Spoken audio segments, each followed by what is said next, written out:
It's good to be with you, and I've spoken lots of different venues, but this, the surroundings here, you might have to close the blinds here so you pay attention to me instead of the water out there. It's a beautiful setting, and you know, one thing I really enjoy are what I call the surprises of God. I don't know if you've ever had that moment where you maybe entered the day thinking the day was going to be one way, and then God surprised you. Maybe the reason you're a believer, or maybe the reason you're here today is because God surprised you somewhere along the way.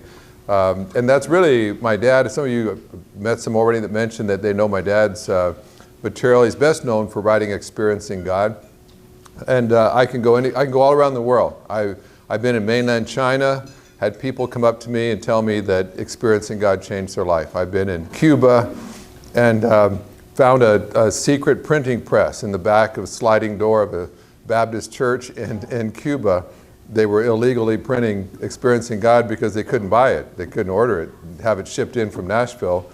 And people said to me, "We're so sorry, we apologize, but we've been illegally printing your book for years here, and it's all over Cuba," they said.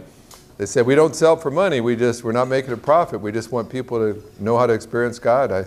I said, "Well, listen, I'll give you a dispensation here, just keep printing, keep spreading." But everywhere I go, I find it's interesting. When I was in China, Rick Fisher, my associate, and I were in Beijing, and they're printing the book in Mandarin, and so you can actually get Experiencing God in China.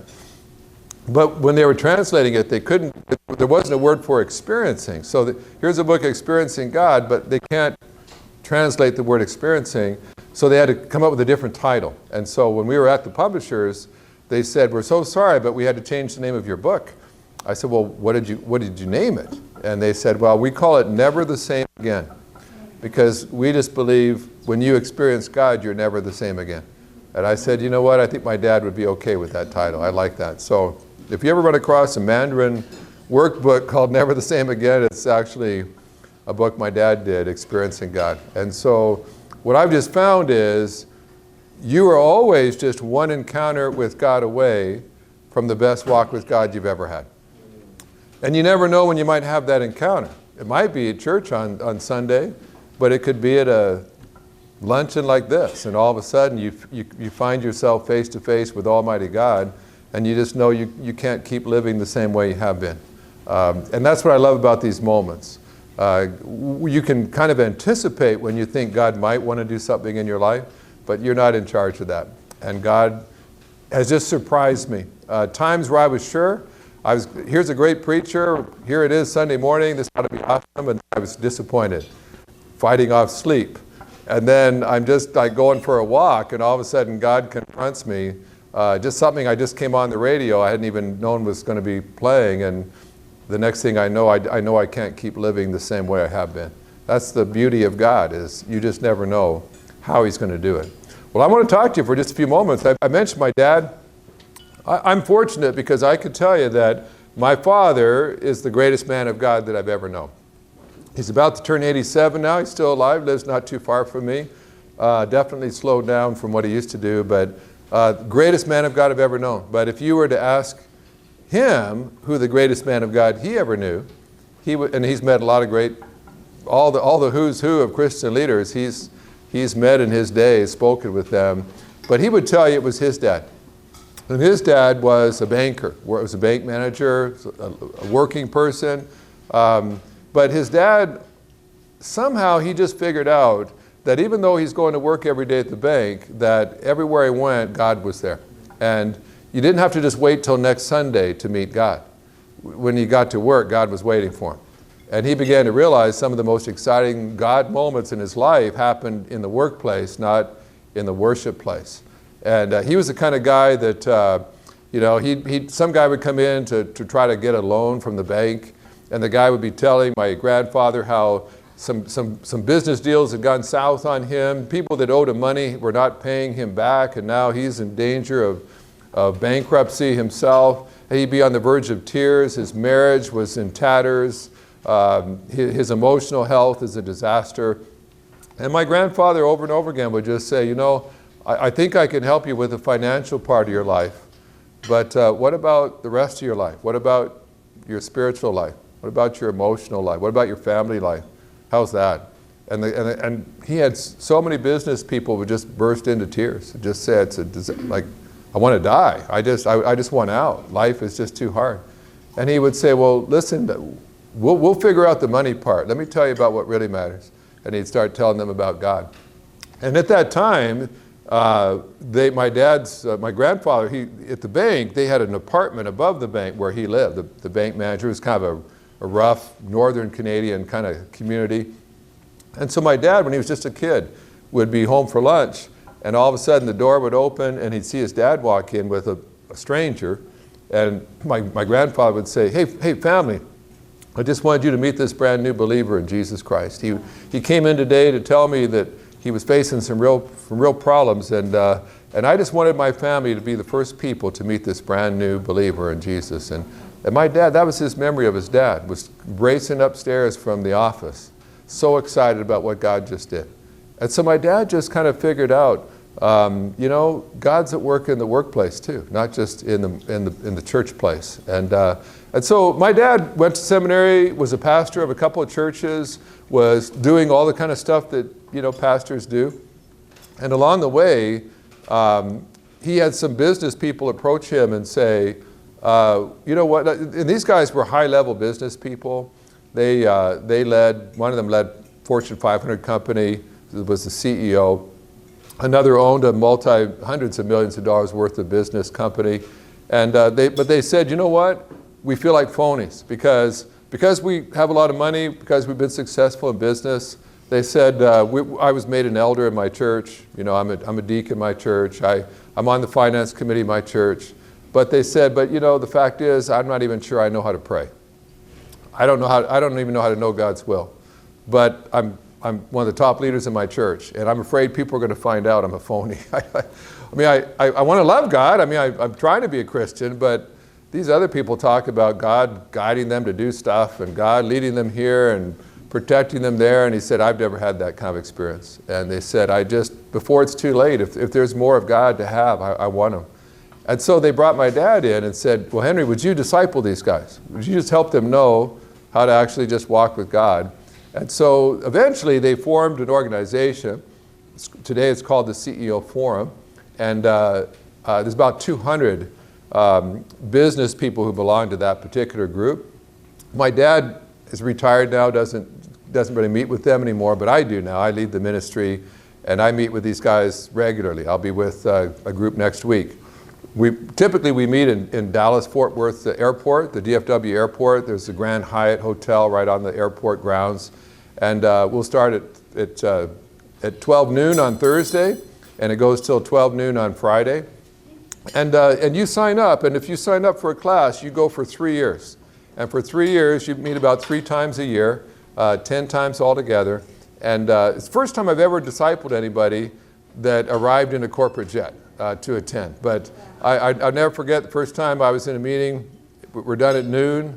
I've got a Delta flight leaving at 1:30. We're at the airport, but I've got to get on a shuttle, get to the right terminal. But I've got an hour and a half before the plane leaves. So a guy comes up, he hugs me. He says, Richard, I just want to thank you. This has been great. Really appreciate what you had to say. And we're just chit-chatting. I said, well, what time does your flight leave? And he said, when I get there. I said, oh, okay. I said, Delta's going to leave whether I get there or not. I can assure you of that. It's the first time I realized this guy literally, but what struck me is this guy owned the company, flew down on the corporate jet from Iowa where he lived, and very, very wealthy, very busy, but to him that was a priority. As busy as this guy was, he wanted to know how to know God's voice and how God was guiding him. And so a lot of guys, you'd know their names, lead some of the biggest companies in the world. The former CEO of Walmart is still in this group, but when he was leading Walmart, he was in this group. Former CEO of Procter & Gamble is in the group. So big companies. And these guys, though, are saying, but I think I'm pretty good at business. So they don't come here so we can help them know how to increase sales. They meet because they want to know God. And I can't tell me how many of these guys have said, you know, I'm pretty good at selling stuff. I haven't been so good at life. My wife doesn't want to be near me. My kids. One guy, I remember watching him every holiday, every Christmas. He was on some like exotic cruise somewhere at Christmas time, and you know, and all the holidays he'd be kind of letting us know where in Italy he was that week. And I was kind of getting a little jealous until I got to know him better, and I realized the reason he was in Italy over Christmas was none of his kids wanted him at their house over Christmas. And so he had to find some exotic place to kind of pretend like, hey, I'm going on a cruise. Well, he would have happily skipped the cruise and spent Christmas with his grandkids, but nobody wanted him. But very successful. He could fly in a private jet all the way to pick up the cruise ship, but what he desperately wanted was just family that actually loved him. And he said, I've blown it. I blew it. I raced through life making money, and I lost my family. I never had a walk with God. And I can still be made an elder at my church, but I'm a phony. It's not real for me, and I wish it was. And so that's my dad. In the later years of his life, what he discovered was, you know, he's kind of like I was. I was trained to be a pastor, and so I used to really look forward to Sundays because that was my big day, and that's when everybody came in the building. That's when I preached, and we had this spectacular service, and we just filled the building up, and it was great. And we watched to see what are you going to do on Sunday? We used to have a prayer group that met every Friday morning, and all we did was pray for what God would do on Sunday. And that was great. You know, God did some awesome things. But along the way, I began to realize, well, God doesn't just work one day a week. Like, he works every day of the week. And a lot of the best stuff God does isn't in the church. It's in the workplace. And no one ever told me that. I spent 7 years in seminary. No one ever taught me how to see where God was working out in the workplace. And I discovered that's really where a lot of the action really was. And my dad, in the latter years of his ministry, probably spent the majority of his time. If you asked him, what are you most excited about? He would tell you it's what God's doing in the marketplace. He would just say it's just unbelievable how God is using these gifted, creative, entrepreneurial type people, and they're seeing God do amazing things. And he, to this day, that's probably the highlight of all the. He's spoken in the White House. He's spoken in the United Nations. He's spoken to. I've been with him several different presidential palaces around the world. But if you asked him, what's the most exciting thing you ever did? He'd say, working with business people and seeing what God's doing. And so that's all we try to do is just help these guys just open your spiritual eyes and just look around you, and you'll be blown away by what you see. God is doing all kinds of stuff. And the pastor is never going to be invited to walk the shop floor, never going to be sitting around that board table, but you will be. And ask yourself, why has God given me this influence, this platform, these employees that I can touch and other people can't, even my pastor can't. And I remember years ago I was in Missouri, and I was speaking for several days at a church. I spoke Sunday morning, Sunday night, through Wednesday. And so Sunday night, I just was talking a bit about this. And I said, folks, it's been a great Sunday. God's done a lot of great stuff. But I said, what I'm really excited about is what God's going to do when you go to work tomorrow. And there was a guy named Bob there. And Bob had worked at his company for 15 years. He was a Christian. And in 15 years, he'd never met another Christian in his company. And it was a very profane place. A lot of profanity was used. Some pornography hung on different cubicle walls. He just felt oppressed every time he went to work. This Christian having to suffer through 5 days a week at work so he could get back to church and be with his godly friends on the weekend. And so I said, you know what? God is at work in your workplace. Keep your spiritual eyes open so you don't miss what he's doing. Well, I didn't know this at the time, but Bob just kind of snickered to himself and said, the preacher's never been to my workplace. If he'd been to my office building, he would say, God's at work where many of you work, but not all of you, because he said, God doesn't even know the address of my office building. But he went to work the next day, and he's feeling kind of guilty because, you know, he's a good church member, and he's trying to participate, and he knows when he comes back that night, people might ask him, hey, did anything happen at your workplace? So he's kind of just, he prayed. He said, God, if you actually know where I work and there's anything you want to do here, like, let me know. I've been here 15 years, haven't seen it yet, but maybe this is the day, you know. So, but he's kind of nervous because if he ever actually challenged God to do what he said he would do, you can get a little nervous about that because he might just surprise you. And so all morning, I mean, every time the phone rang, he would start like, is this like a suicide call or something? You know, like what? But it was all ordinary. Someone would stick their head in the door and he'd like panic, like, is this like, what must I do to be saved? You know, he's like, but it was none of that. It was just all ordinary the entire morning. So by the time he kind of wanders in, they had a little lunchroom in this place where he ate. He figures, okay, you know, halfway through the day, zero has happened, just like I thought, nothing's going down. He sits down with a couple of guys that he normally sat with. They're talking the same stuff that they talk about every lunch, about the games on the weekend, the weather, the latest movie they've seen, and it's kind of killing them. I mean, it's like the same deadening, meaningless, trivial conversations I've been having for 15 years in this place. And he's just like, I think I'm going to go crazy if I hear one more shallow conversation about stuff that doesn't matter. And he looks over and he sees a guy sitting all by himself at a different table. He doesn't really know that guy very well, never eats with him, kind of knows his name, and that's about it. And he just feels like the Spirit of God says to him, listen, if you've been here 15 years and haven't seen me at work, shake it up, do something different. Like maybe, like if nothing else, have lunch with someone different than the same people you've been eating with for 15 years. So and this guy's a real introvert. I mean, it took a lot for him to get up, pack up his stuff. They're like, hey, where are you going? He says, you know what, I got to do something. And he moves over to another table and he just kind of says, hey, you look all alone here. Do you mind if I join you? The guy just grunts, like not even sure what that means. I'm not sure if he said yes or no, just kind of a grunt. So he sits down, Bob gets his courage up and he looks at the guy and says, so what's going on in your life? For him, now you got to understand this guy, he's a major introvert, like that was huge for him to like ask a question like that. He'd never done that in 15 years. And this guy looks at him for a moment and he's kind of measuring him up, like, do I even bother? Like, you could tell the guy's troubled. And finally, he just decides, I'm just going to unload on this guy. And what had happened was this guy's marriage was falling apart. And every morning, when he'd go to work, he and his wife would just scream at each other as he walked out the door. And that morning, it had been the worst argument that they'd ever had. And it was so bad that he just looked at his wife, yelled in her face, and said, I hate you. I can't stand to be living in the same house as you. And when I get home from work tonight, I'm packing up and I'm done. I'm gone. I'm not living here anymore. Slams the door in his wife's face, drives off to work. He's just trembling. He's so angry.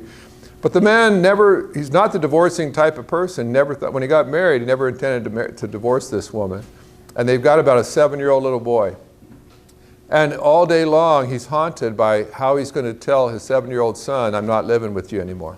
I'm moving out. Will his son be crying while he sees his dad packing his suitcase and is leaving? And he's just in turmoil. And so he's sitting there at lunch just trying to figure out all the logistics. Where am I going to go get a motel tonight? Where am I going to stay? How do I sneak past my son and not have him crying and grabbing hold of me as I'm walking out the door? And then all of a sudden, here's this Bob guy saying, so what's going on in your life? And before he hardly knows what he's doing, he just starts spewing it out, just starts telling him the story. And Bob is like about to have the big one is coming on. It's and he thinks to himself, this is way out of my pay grade. Like, I'm not a marriage counselor. Like, I'm not a crisis counselor. Like, I'm just a working guy, working here for 15 years. And all he knows to do is, he's just stuttering, like he's just panicking. Like, he's like, this is what the preacher was talking about. But like, what do I do with this? Like, I can't handle this.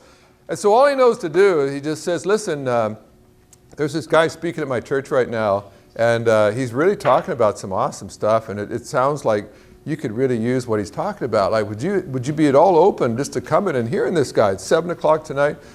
And to his amazement, the guy says, I might be. What he doesn't realize is the guy has no desire to go to church, but he's trying to figure out how to not go home yet. He wants to at least go home after his son's bedtime so he can sneak in after his son's asleep, get his stuff, and get out. So he's looking for an excuse is what he's doing. And so Bob's afraid that the guy will go home and leave his family and then go with him to church. So he's like, all right. He said, listen, obviously you're going through a hard time. Why don't I just buy you dinner? He said, let me just take you to dinner. I'll take you. My church is kind of hard to find. I'll take you to the church, and I'll bring you back to the office, and you can get your car. The guy agrees. So they go have lunch, the dinner, and Bob is just thinking, if I can just get this guy, you know, Richard's speaking. If you can just hear Richard, like Richard will get this guy fixed up, you know. So like I'm getting my microphone on, and it's you know, we're just kind of getting ready, and all of a sudden Bob comes up to me. He introduces me to his friend, but I don't even know who Bob is. Like I've never met Bob before. So like I've only started speaking there the day before. It's 1,200 people in the room, and this stranger comes up, says, "Hi, I'm Bob. It's my friend, you know, George." And oh, hey, Bill, Bob, George, nice to meet you, you know. And then they pull me off to get ready for what I have to do. And so Bob's like, "Oh, I had him right in the clutches of Richard." And he could have, if they just hadn't taken him away yet, maybe he would have gotten saved, you know. So, but he's like, well, during the sermon, like, he's praying the whole time, you know, just praying. And there was an altar call, like at the close of the service. If you'd like to respond to what you've heard God say, you know, there'll be counselors at the front and everything. Bob's just praying for his friend. His friend doesn't budge the whole song. Finally, the last verse is sung. And Bob knows, like, as each verse is played out, if he doesn't meet God here tonight, another family is done. A 7-year-old boy won't have a dad living with anymore. And he feels the weight of, God, do something. Like, do something here. But nothing happens. The service is over. They close in prayer. Bob's driving his friend back to the parking lot where he left his car. They pull up beside his car. Bob knows this guy's going to get out of his car. Another family in America will come to an end. And he's kind of panicking. It's like, if I could just get a pastor here, if I could just get, you know, a deacon or somebody. But it's just this working guy. And finally, Bob just says, listen, before you go, he said, I just got to ask, did you hear anything tonight that sounds like something you'd want in your life? And the guy looks at him and says, Bob, everything I heard tonight, I could use in my life right now. And Bob's like, well, why didn't you walk the aisle during the altar call? He's like, what is that? What are you talking about? He said, I'm a visitor. I didn't know visitors could do that. And Bob's like pulling his hair out. Like, well, that's the whole point, you know.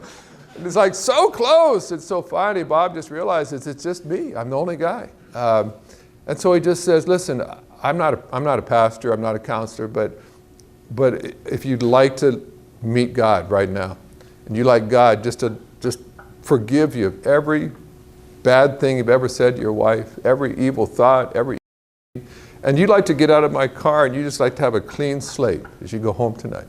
I can tell you what to pray. Bob, tell me. And so there in that car in the parking lot, under the lamp, there in the parking lot lighting, he prays to become a Christian. And then the guy looks at Bob, says, Bob, I can't thank you enough. I said, thank you for what you did for me tonight. He said, but listen, I got to go. He said, my wife has got to meet her new husband. And off he goes. Well, Bob is so thrilled. I mean, he's like, this is the most exciting thing he's ever done in his life. He calls his pastor, and he wants to call me. The pastor, like by this time it's kind of late, pastor says, well, tell Richard in the morning. Like he's probably asleep already, but they had a prayer time every morning, and so I went to that prayer time. Bob was there. And the pastor had this huge smile on his face. Said, listen, I want you to meet Bob. He's got a story to tell. And Bob tells me the story. First time I hear the story is that next morning. And I'm celebrating the goodness of God. And he just can't get over it. But then, you know, he said, you know, when you said God's at work in all of our workplaces, he said, I just thought you were clueless. You just didn't have a clue about places like where I work. And he said, literally, the first day, he said, that I actually got serious about looking for God, he said, no. He said, there's a family was like going to end today, and it's together now. And it's a couple that are reunited, he said. And that was just the first day, he said. And I'll never forget, though, he got really kind of sober for a moment there, and he just said, all I can think about is, what might God have done the last 15 years? If for the last 15 years I'd just gone to work looking for the same thing. And I had to just say, listen, God's gracious. God doesn't beat you up for what you didn't do yesterday. Just get excited about what he wants to do with you tomorrow. Just be ready for what he's going to do next. Well, I'll tell you what, I could tell you those stories over and over and over again, where all of a sudden his pastor had never been to his workplace, his pastor never met that guy, but Bob saw that guy every day. It was Bob's calling to go into the workplace and make a difference. And these CEOs I work with, talented, gifted guys, and they just have this sense, why has God given me this platform? Why has God helped me to be so good at what I do? And problem solving, making money, whatever else it is, technology, marketing. Does God want to somehow use what he's built into me for his kingdom? I was sitting with a guy one time in his home. He had just made $450 million that year. He's an investor, real estate, very, very hot market, built these huge golf communities. But his daughter had just committed suicide. And he said, I spent my whole life making my investors successful. And he said, the church has been suffering for years. He said, with the rest of the life I've got, I want to start investing in the kingdom of God. Jesus said, seek first the kingdom, and I'll add everything else. He said, but I've been chasing my whole life after everything else, and I've been neglecting the kingdom of God. He said, for the rest of my life, I'm turning that around. Now it's about the kingdom. And this particular guy, his goal is, I was talking to him just this last year, he said, his goal is actually, he wants to give $300 million away to God's work before he dies. He's in his 70s now, but he says, I think I've never had more success in business than right now. I want to invest majorly into the kingdom of God. And I don't know if he could make up for lost time, but he said, I'm going to end the way I should have started, and I'm going to do it well. Well, I could tell you stories all afternoon of people. Can I just tell you this? Maybe one last thing. It's just with God, it's not. What I found with COVID, with all that's happened the last 2 years, there's a whole bunch of God's people who've been looking at all the problems. What I love I'll tell you the difference when I work with pastors and business leaders. Not all pastors, not all business leaders, but a lot of pastors are not necessarily leaders. They're chaplains, they're preachers, they're teachers. Some of them are leaders, but the minority of pastors are leaders. When they survey pastors and say, are you gifted to lead? Somewhere less than 85% say yes. Or 85% say, no, I'm not gifted to lead. So only a handful see themselves as leaders. And so leaders, when pastors see problems, they obsess over the problems with what we can't do. Business people tend to see problems and figure out what the possibility is behind the problem. And there's always a possibility if you look hard enough. Truett Cathy that founded Chick-fil-A was a member of the church I go to, had his funeral there. You know, Chick-fil-A, it's interesting. I've spoken to their leadership team. I do devotions. I've done devotions for them a couple times.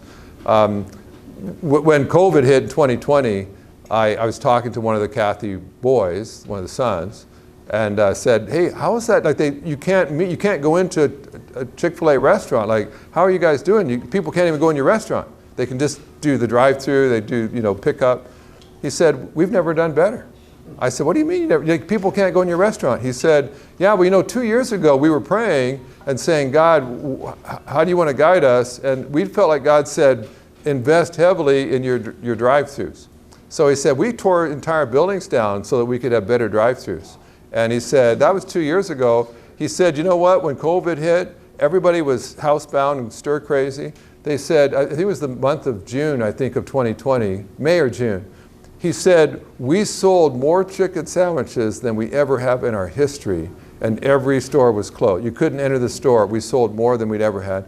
But he said, but because we didn't have to clean up the stores, didn't have to throw away empty garbages, clean bathrooms, he said we had the lowest overhead we've ever had. So when you have the highest sales, the lowest overhead, he said that's a great formula when you're a business guy.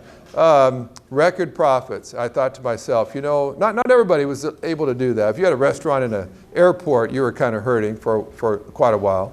I'm not saying everybody had the same advantage, but I'm telling you, I knew a lot of Christian business guys who said, in the midst of this difficult time, where are the possibilities? Where, God, are you working right now that I've not seen you work before?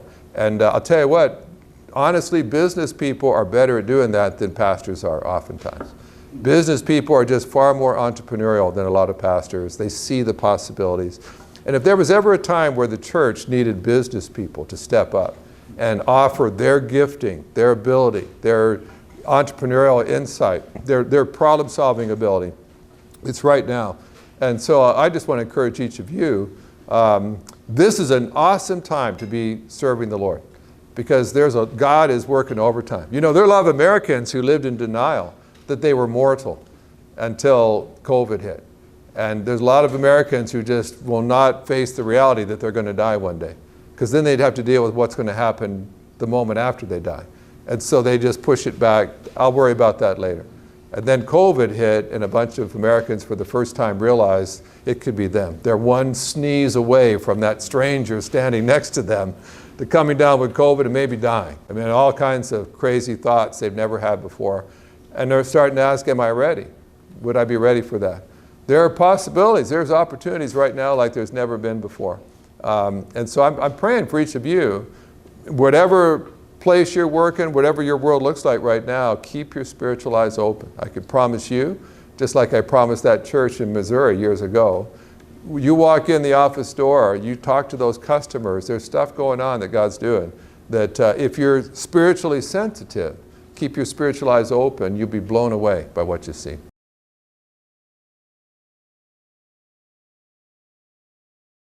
There's 7 realities. The very first one is God is always at work around you. He's always at work. And that's been just life transforming, because there's all kinds of people saying, I never knew that. No one ever told me that God was working around where I go to work, the street I live on, in my own family. I thought, none of my relatives were even interested. All of a sudden I realized, no, God is at work there. And then the second one is God, if I just hit the highlights, God invites you to join him. And I don't know why God does that. Like, God's got lots of angels who could do a job far better than I could.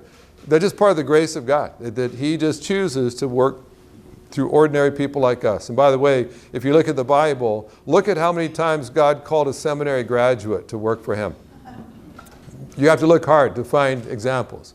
If you want to look to see whenever God called a business person to work for him, there's lots and lots of examples of that. Why is it that business people are always God's go-to people when he wants to get something done?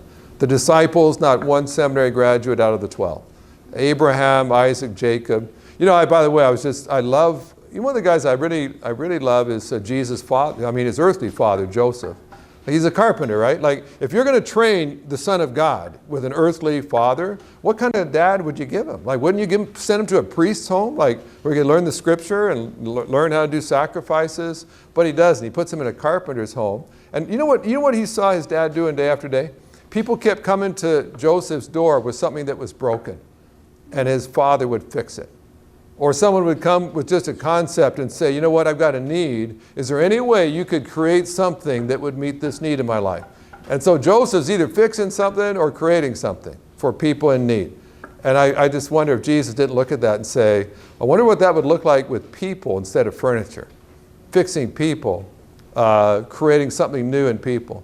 But he was trained, he was raised up by a businessman father, and then spent the rest of his life doing that for the kingdom of God. And then one of the realities is God speaks to people. And I'll tell you what, that's the most controversial thing my dad's ever taught, is that God actually relates to people. There's a whole bunch of Christians. I'm not talking about atheists. I'm talking about a bunch of Christians who get in a tither if you tell them that God might actually communicate with people, because they're just scared to death that who knows where that could lead to, if God started actually speaking to people. And you say, well, he did it all through the Bible. It worked out there, okay. Yeah, but just read your Bible. Just do what the Bible says. You don't need to be talking to God.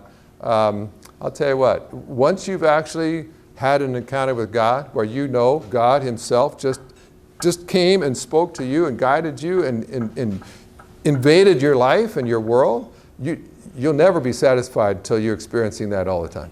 The last thing I just say about experiencing God is, I can't tell how many people would say, they'll come up to my dad, they'll say, I've been a Christian all of my adult life. I had no idea that God could be so real. I just went to church on Sunday, sang some songs, heard a sermon, went to work all week, waited till next Sunday. I had no idea God could be so real in my life throughout every day. And but they'll just say, no one ever told me that. And one of the reasons they didn't is because there's a lot of pastors who've never experienced God that way either. And you can't give to others what you don't have yourself. But when you get it, when you experience it, you don't want to live without it anymore. And so, to me, that's just like the greatest thing I get to do. I get to travel around the world helping people know how to experience God. Not to go to church, not just to have a Bible reading, not just to say a prayer, but to actually experience the person of God. God's not a doctrine, He's a person. God's not a worldview, He's a person. You experience a person, not a doctrine.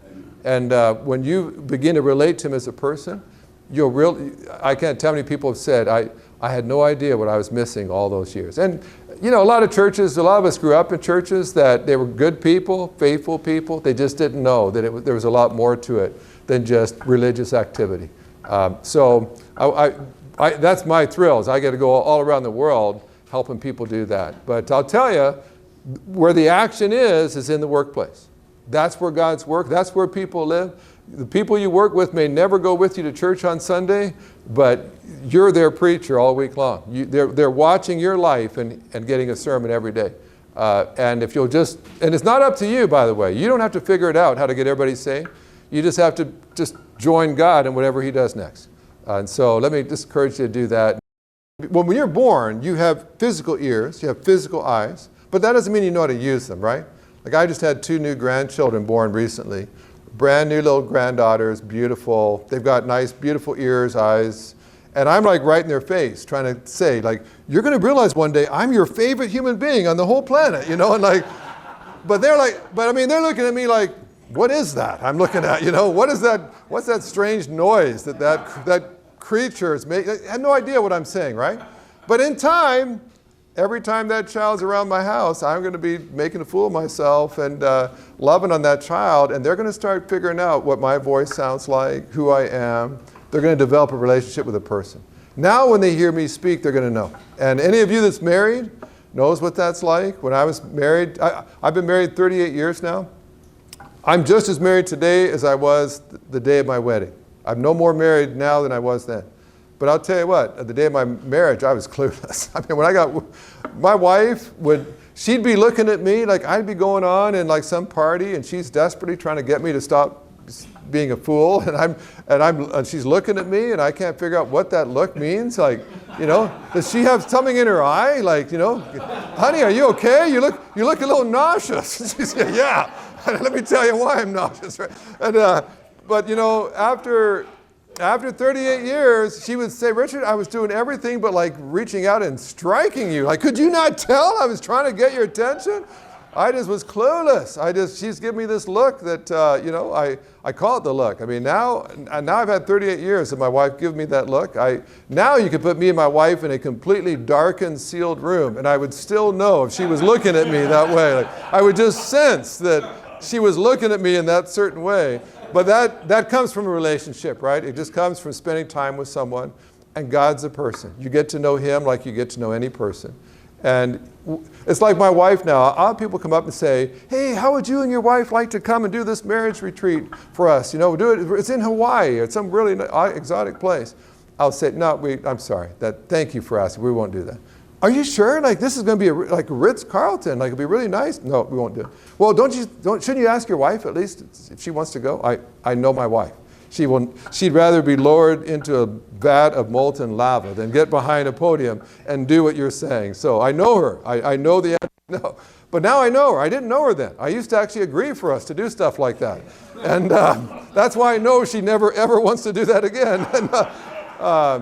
But so when you know God, you literally can walk into a room like this and just know where Jesus would head. You see one person sitting by themselves, you just know that's where Jesus would go. You see someone that obviously seems troubled, and you know exactly what would be in the heart of Jesus. You would just make a beeline. And I can't explain it, but when you start to recognize how Jesus does stuff, you just walk in a room and you just know what He'd be doing. You can sense it, that's what He is doing. He just wants you to join him. So he's got flesh and blood at the table to do what he wants to do. And so, it's not really a formula. It's just saying, and it just means, the one thing I tell you about, because I've never been a business guy like these CEOs I work with, but I'm a very type A kind of person, like a lot of them are. And type A kind of guys are driven by their agenda. They always know what they want to get out of everything. If they go to a luncheon, they know what they want to get. They have a meeting, they know what they want to, they go to work, they've got their list of things they're going to do. The problem is God often has a different agenda. And so we walk into a room, we're looking for okay, I want to make sure while I'm at this party, I heard so-and-so is going to be here. I got to meet him because, might be able to do some business. And there's that guy, and he's really influential. And we walk in the room, we got our agenda, and God's got an entirely different agenda. And part of why we don't see God working more is we're so busy checking our boxes that we haven't even asked God what his boxes are. And the moment, if you can, even just to an event like this, as you walk in the door, just say, God, these are the things I'd kind of like to have happen, but put on your heart what you would like to have happen in my life and through my life today. And over again, you'll discover God's got a whole different agenda than you have. And I've blown that so many times in my life because I figure I'm as smart as God, and I can, some things are pretty obvious. You walk in a room and here's what needs to happen. And God has just taught me, just leave your agenda at the door. And as you walk in the door, just keep your eyes peeled on me. Jesus one time said, the servant is always where the master is. A lot of times we have the opposite. We're the servant, but we want God to join us in what we're doing. Most of our praying, that's what we pray. God, I'm going to be doing this today. Would you bless it? Would you be with me while I go and do this? Instead of saying, God, what are you doing today? How do I need to join you in what you're up to? That's a whole different story. So if you're not seeing God joining you all the time, maybe change it around and say, so God, maybe the problem is the servant keeps asking you to come join me and bless my plans, and that's not how it works. It's you bless your plans. So God, if I get on board with what you're doing, now I'm in a place you're happy to bless that because it's your stuff, it's your work, and you're happy to bless that. And that's what my dad did. I mean, my dad just, very ordinary person, but people just kept saying, Henry, how come everywhere you go, God does stuff? Like, I've been pastoring for years. God never does that at my church. My dad would say, well, it's because God doesn't come and join me at my church. I go join him. Wherever I see him working, I just make a beeline for that and stuff happens because I'm where God's at work. You spend your life just making a beeline for where God's at work, and stuff will be happening in your life too all the time. But too often it's the opposite. God, just bless what I'm doing. God says that's not my purpose in this world, just to bless your stuff. And sometimes we'll say, God, if you bless my work, I'll be sure to give you the glory for it. And God says, I call that secondhand glory. It's like God's not going to get glory by blessing your plans. He gets glory when his will is done. His job is to see his will accomplished. Then he gets the glory for that. That's how he wants to get glory. Not by us doing all of our stuff and then pointing heavenward like, oh, it's not me, it's all God. God would say, no, that was all you, because I wasn't even there. I was over here doing this. So, but it can sound like utilitarian, like, well, God's just looking for laborers, so he wants you to join him because he needs workers. He doesn't need you, I've got two twin grandsons who live across the street. They're 7 now, and they're always at our house all the time.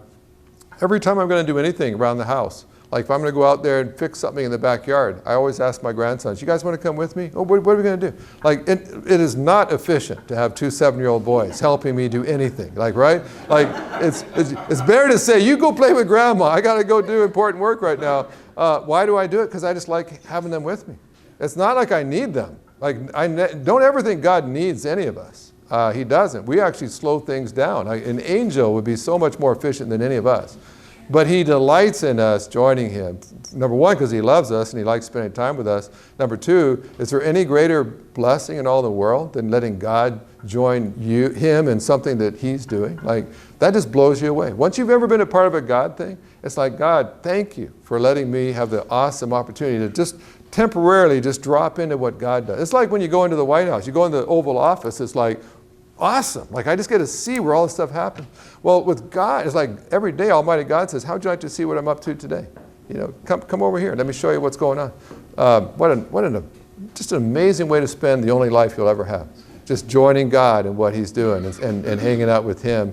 And you look back over that kind of life, And you just shake your head and say, how on earth did that happen? Like I just kept joining God, and I can't explain it, but this stuff just kept happening every time I was around God. I'm all over the world. There's marketplace groups like this all over the world. I speak to lots of them, big ones, small ones, little regional ones, and I love it. I always enjoy doing that because you can't go anywhere, any city, any country. I've been in Muslim countries, communist countries, and there's Christian business people serving God, joining in what He's doing. See, you can't find a place where God's not at work.